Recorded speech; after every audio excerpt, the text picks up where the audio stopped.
Welcome to journey with Mujtaba. આપ સર્વેને journey with મુજતબામાં હું તમે બધાને વેલકમ કહું છું. ને તમે જોઈ રહ્યા છો કે માશાઅલ્લાહ પાણી, લીલોતરી, ઝાડ અમે દેખાય છે. ખરેખર દિલ ખુશ થાય છે અને એટલી શાંત જગા છે ને. અને તમે જોઈ રહ્યા છો કે અમે અહીંયા ગ્રાસ ઉપર બેઠા છે, એટલે ઘાસ ઉપર. એ તમે જો ગ્રાસ ઉપર બેઠા છે. તમે ખબર છે કે મેડિકલ સાયન્સ આ ગ્રાસ ઉપર બેસવા માટે શું કહે છે કે જ્યારે પણ તમે સ્ટ્રેસ હોય, વ્યાધિ હોય, તો સાયન્સ કહે છે, ડૉક્ટર્સ કહે છે કે તમે લીલોતરી જગ્યામાં જઈ અને ગ્રાસમાં બેસો. અને ગ્રાસમાં હાલવાનું જે છે એમ ખુલ્લે પગે હાલવાથી રોશનીમાં પણ વધારો થાય છે અને આપણી મગજમાં જે છે યાદશક્તિ વધારે છે. પણ એક બીમારી આવે છે દુનિયામાં જેને બ્રેન હેમરેજ કહેવામાં આવે છે. બ્રેન હેમરેજ એટલી ખતરનાક બીમારી છે કે જેથી લોહી અંદર જે છે ફાટી જાય છે. તો જે બ્રેન હેમરેજથી બચવા માટે ગ્રાસમાં ઇન્સાન હાલતો રહીએ એટલે મગજ એનું શાંત થતું હોય, એટલે બ્રેન હેમરેજની તો વાત જ નહીં આવે. તો આગા સાહેબ અહીંયા મોજૂદ છે.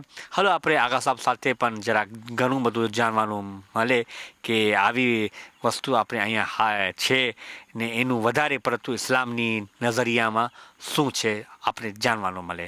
તો જર્ની વિથ મુજતબામાં આપણે બધા ફરીથી હાજર થયા છે ને આ સાહેબ અમારી દરમિયાનમાં મોજૂદ છે. હાલો, આપણે આ જર્ની વિથ મુજતબામાં કાંઈ ને કાંઈ હાંસલ કરે.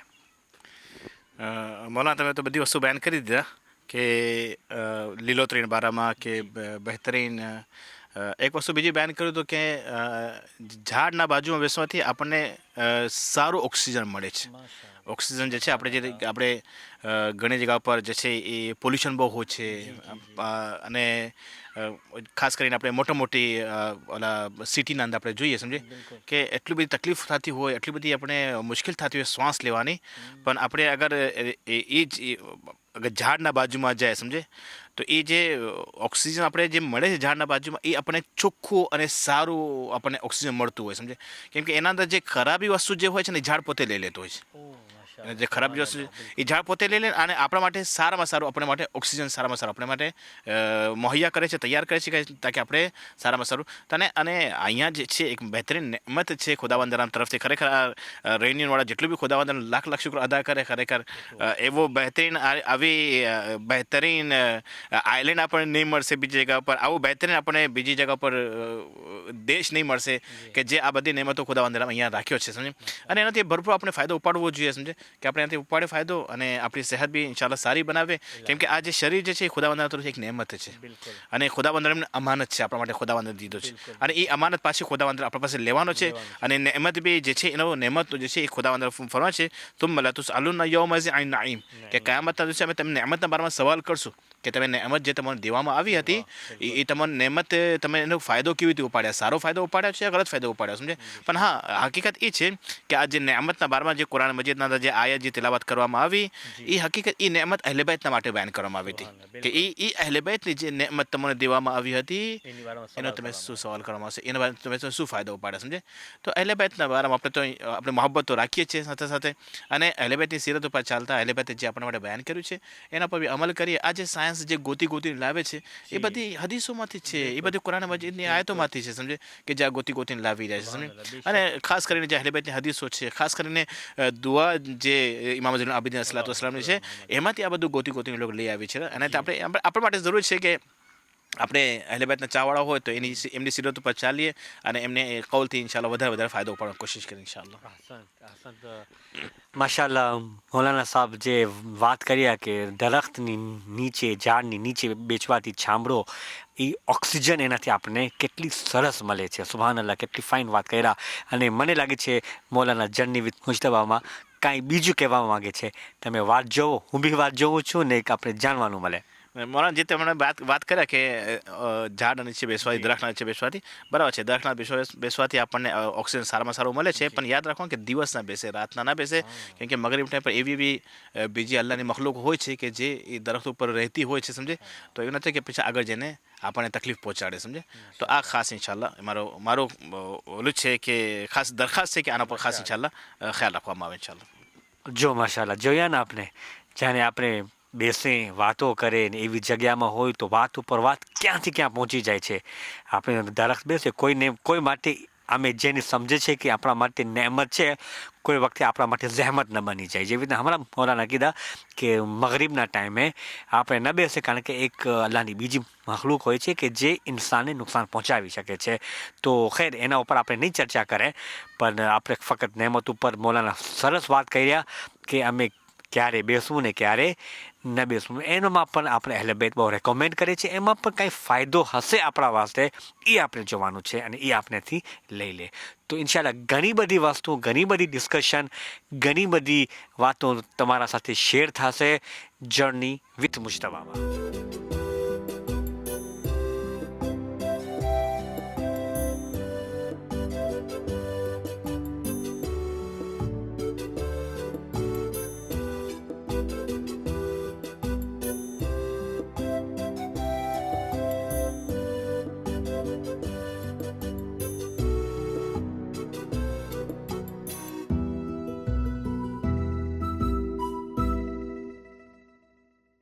જર્ની વિથ મુજતબામાં ફરીથી તમને સ્વાગત.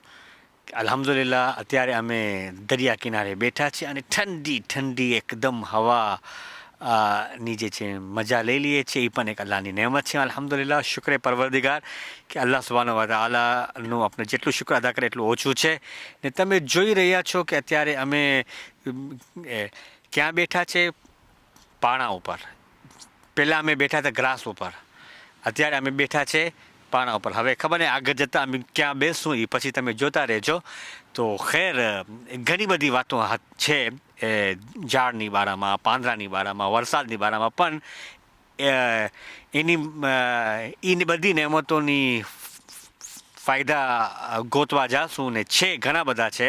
તો અમારું આખી રાત આખો દિવસ નીકળી જશે, એટલે આપણે એનું અંત સુધી નહીં પહોંચી શકે. પણ ઇન્ટરનેટ તમારી પાસે છે, વેબસાઇટ્સમાં તમે જાજો, રિસર્ચ કરજો, તમે એનાથી ઘણી બધી જાણવાનું મળી શકે છે. અગર એ પણ મોકો ન મળે તો ડૉક્ટર્સ પાસે જાજો, સાયકેટ્રિસ્ટ પાસે જાજો, એનું ઈલાજ, એના ફાયદાઓ તમે મળશે. હવે આપણે આગા સાહેબ અહીંયા મોજૂદ છે, તો હાલો આપણે એક બીજો ફાયદો ઉપાડી લે કે ઇન્ડિયાનું. માશાઅલ્લાહ, ઇન્ડિયા જે આપણે કહે છે કે મેરા ભારત મહાન, એ અત્યારે નારો લગી રહ્યો છે.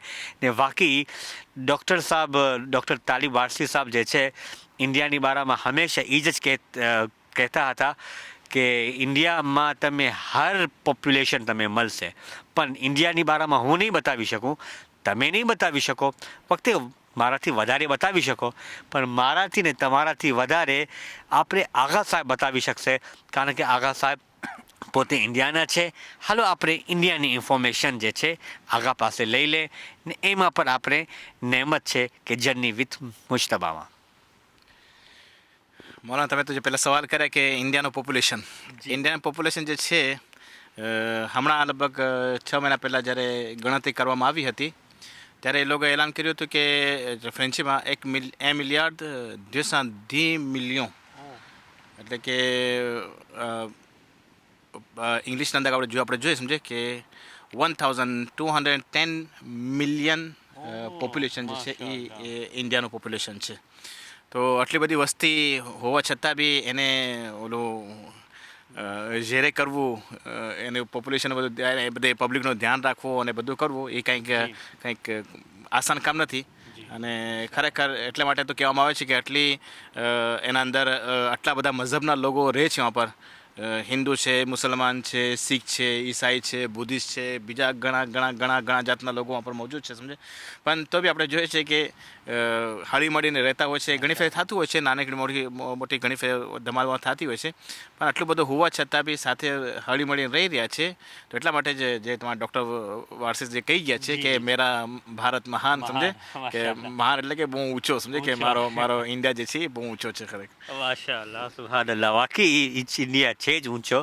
ને આપણે જોઈ રહ્યા છે કે ઇન્ડિયામાં જે ખુસૂસિયત છે, એક વખત અમે બેઠા હતા, સૈયદ ઇકરામ સાહેબ બેઠા હતા, ડૉક્ટર વાસી બેઠા હતા, તો એક ભાઈ જે છે મૌલાના ઇન્ડિયાથી આવ્યો, આફ્રિકાનો રહેવાસી હતો, ઇન્ડિયાથી આવ્યો, અને એ કહે છે કે તમે જો ઇન્ડિયામાં કેટલી ગરીબી છે, ઇન્ડિયામાં ઓમ છે, ઇન્ડિયામાં ઓમ છે, બધું નેગેટિવ બયાન કરતો હતો.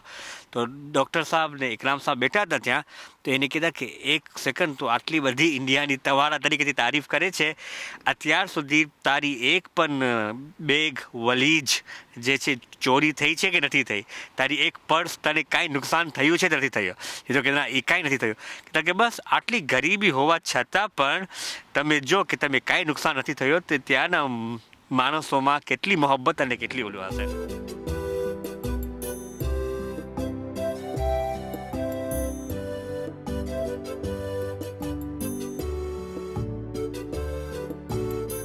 ખરેખર એ વસ્તુ છે. પણ હવે લોકો પહેલાં ઇન્ડિયા નામથી બહુ બીતા હતા, જવા માટે ગભરાતા હતા અહીંયાના લોકો છે યા પછી બીજી જગ્યાના, કે ના ઇન્ડિયા આમ છે ને તેમ છે. પણ એ લોકો હકીકતમાં એ લોકો ઇન્ડિયાને જોયા નથી. તમે જાઓ ઇન્ડિયામાં, તમે જોઈ આવો કે શું છે, તો પછી તમને ખબર પડે કે ના કેવું દેશ છે ઇન્ડિયા. અને ખરેખર આપણે જોઈએ છે કે ઇન્ડિયા જે છે એ પહેલાં વખણાતું હતું, પહેલાં જે તકલીફ પડતી હતી લોકોને જે અહીંયાથી જતા હતા. પણ હવે તો માશાઅલ્લાહ કે આપણે જોઈએ છીએ કે મડગાસ્કરથી જોઈ રહ્યા છે યા બીજા કન્ટ્રીથી આપણે જોઈ રહ્યા છે કે ઇલાજ કરવા માટે ઇન્ડિયામાં જતા હોય છે. અને ઇન્ડિયામાં સારામાં સારી હોસ્પિટલો હવે બની ગઈ છે, સારામાં સારા ડૉક્ટરો, એવા ડૉક્ટર કે જે અમેરિકામાં ઇલાજ નથી કરી શકતા. હું પોતે મારી આંખોથી મેં એ વાતને જોયો છું કે એક ફેમિલી આવી હતી અમેરિકાથી અમારા સાંગલીમાં, સમજે, જ્યાં અમારી મમ્મી અને અમારા ભાઈઓ રહે છે. પહેલાં હું બી વहाँ પેદા થયો છું, પહેલાં હું લગભગ મારો બચપનો પસાર કર્યો છું સમજે. તો એ સાંગલીમાં એક ફેમિલી આવી હતી અમેરિકાથી, એને કંઈક હાથના અંદર છે ને કંઈક તકલીફ હતી અંદર સમજે. તો એ અમેરિકન ડૉક્ટરને દેખાડે કંઈ ઇલાજ ના થયો સમજે. મુંબઈમાં આવી પછી એના કોઈ દોસ્તો હતા યા સગાવાળા સાંગલીમાં રહેતા હતા, તો કે હાલો અહીંયા આવે છે, જ્યાં ફરી આવે સાંગલી, આપણે જે જોઈ આવે સમજે. તો એ સાંગલી આવે તો વાત કરી કે આટલી તકલીફ છે, બધા ડૉક્ટરને દેખાડું છું તો ઇલાજ મળી નથી સમજે. તો કે વાના જે અમારા જે હતા, મારા ચાચા થતા હતા, એ કીધું આપણે જઈ આવે ડૉક્ટર પાસે દેખાડી આવે સમજે. અહીંયા મોટી એક મિશન હોસ્પિટલ છે, ક્રિશ્ચન લોકોની છે, બહુ સારી હોસ્પિટલ છે, આપણે જઈ આવે સમજે. તો જ્યારે દેખાડવા ગયા તો ડૉક્ટર કીધું કે શું છે તમે પ્રોબ્લેમ દેખાડો સમજે. તો એ તરત ડૉક્ટરે એનો ઇલાજ તરત ગોતી દીધો, અને 2 દિવસ અંદર એને સારું બી થઈ ગયું. જે એટલા વર્ષોથી જે પરેશાન થતી હતી કે આ 2-3 દિવસના અંદર એને ડૉક્ટર માશાલ્લાહ સારું બી કરી નાખ્યું સમજે. તો હવે માશાલ્લાહ એટલી બધી હોસ્પિટલો બની ગઈ, એટલા બધા સારા ડૉક્ટરો છે. હમણાં જે હોસ્પિટલ જે વખણાય છે, સૈફી હોસ્પિટલ, જે બહોરી લોકોએ બનાવી સમજે. અને ખરેખર હું પોતે એ હોસ્પિટલમાં ગયો તો, મારા જરા અંકલ, મારા ફુવા જ્યારે બીમાર હતા, તો જોવા માટે ગયો તો ત્યારે ખરેખર હું જોઈને પોતે કંઈક 5 સ્ટાર જેવી હોટલ, 5 સ્ટાર હોટલ જેવી એક હોસ્પિટલ બનાવવામાં આવી સમજે. તો બહુ માશાલ્લાહ આટલું તરક્કી અને આટલું સારી વસ્તુ જે બનાવવામાં આવી સમજે. ભલે જરાક મોંઘું છે, પણ ફેસિલિટી અને બીજી બધું ઇલાજ માશાલ્લાહ બધું થઈ ગયું. માશાઅલ્લાહ, મૌલાના સાહેબ એટલી બધી ઇમ્પોર્ટન્ટ અને ફાઇન રીતે વાત કર્યા કે હવે એવું મન થાય છે કે આપણે ઇન્ડિયા જાય એક વખત. હાલાકે હું ગયો છું કેટલા વખત, પણ હમણાં કેટલા વર્ષો મૌલાના હું નથી જોયો. ને જે હમણાં તમે વાત કરો છો ને, એકદમ મને મન થાય છે કે આપણે એક વખત ઇન્ડિયા બી જે છે ફરીથી ટૂર કરે. ને હમણાં હોસ્પિટલની અને ડૉક્ટરની વાત કર્યા હતા, એકદમ ડૉક્ટર લોકો હોશિયાર છે. બાકી એનું એક્સપિરિયન્સ મારા પાસે થઈ ગયું હતું કે મને જે છે કિડનીમાં પ્રોબ્લેમ થઈ ગયો હતું અને એકદમ બ્લોકેજ થઈ ગઈ હતી. અને એ બ્લોકેજ તંઝાનિયાના ડૉક્ટર લોકો જેમ તેમ બોલતા હતા, કેન્યાના ડૉક્ટર લોકો જેમ તેમ બોલતા હતા કે મને ટ્યુમર છે, મને ખબર શું છે. એટલે હું તો બી ગયો. પણ જ્યારે ઇન્ડિયામાં ગયો તો જેસલોક હોસ્પિટલમાં મારું ઓપરેશન થયું. કીધું કે તમે વ્યાધિ ન કરજો, કાંઈ પણ તમે ટ્યુમર કે કેન્સર કે કાંઈ નથી, ફક્ત બ્લોકેજ છે. એમાં એ લોકો ટ્યુબ નાખ્યા ને એને જરાક મોટી કરીને બ્લડ પાસ થતું હતું, સર્ક્યુલેશનમાં પ્રોબ્લેમ થતું હતું. પણ અલ્હમ્દુલિલ્લાહ એ લોકો એવી તરીકેથી ઇલાજ કરી આવ્યા ને વાકઈ એ લોકો કોન્સન્ટ્રેશન ઉપર બહુ ભાર રહે છે, હેલ્થ ઉપર. પણ અલ્હમ્દુલિલ્લાહ આપણે નેમત અલ્લાહની શુકર છે. કુલસીરુ ફિલ અર્થ કહેવામાં આવે છે કે આપણે દુનિયાની શેર કરતા રહીએ અને કેટલી નેમતોનું આપણે શુક્રિયા અદા કરશું. તો મૌલાના ઇન્શાલ્લાહ ઘણી બધી વાતો છે કે જે આપણે જર્ની વિથ મુજતબામાં વાત કરશું.